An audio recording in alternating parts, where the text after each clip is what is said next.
মানবতা বিরোধী অপরাধের সাবেক প্রধানমন্ত্রী শেখ হাসিনা ও আসাদুজ্জামান খান কামালের মৃত্যুদণ্ডের সাজার বিষয়টি পররাষ্ট্র মন্ত্রণালয়ের মাধ্যমে ইন্টারপোলকে জানাবে প্রসিকিউশন।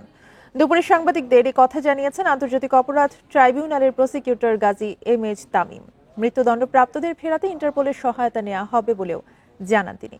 প্রসিকিউটর তামিম বলেন, শেখ হাসিনা ও আসাদুজ্জামান খান কামালের সাজা পরোয়ানা পররাষ্ট্র মন্ত্রণালয়ে পাঠানোর কার্যক্রম শুরু করেছে প্রসিকিউশন।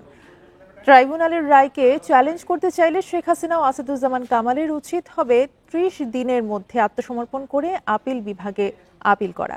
তা না হলে পররাষ্ট্র মন্ত্রণালয়ের মাধ্যমে ইন্টারপোলকে তাদের মৃত্যুদণ্ড সাজার বিষয়টি জানানো হবে।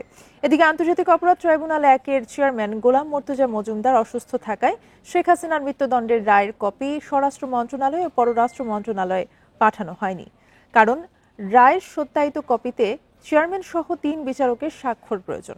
তবে বুধবার এই রায়ের কপি পাঠানো হতে পারে বলেও জানা গেছে।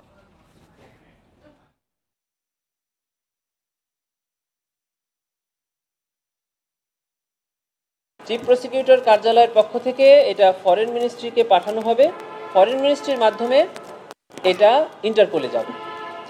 আবেদনটি আমরা করব না, এটা এখনই আমাদের কাজ শুরু হয়ে গেছে। জাজমেন্ট হাতে পেলেই আমরা এটা পাঠিয়ে দিব।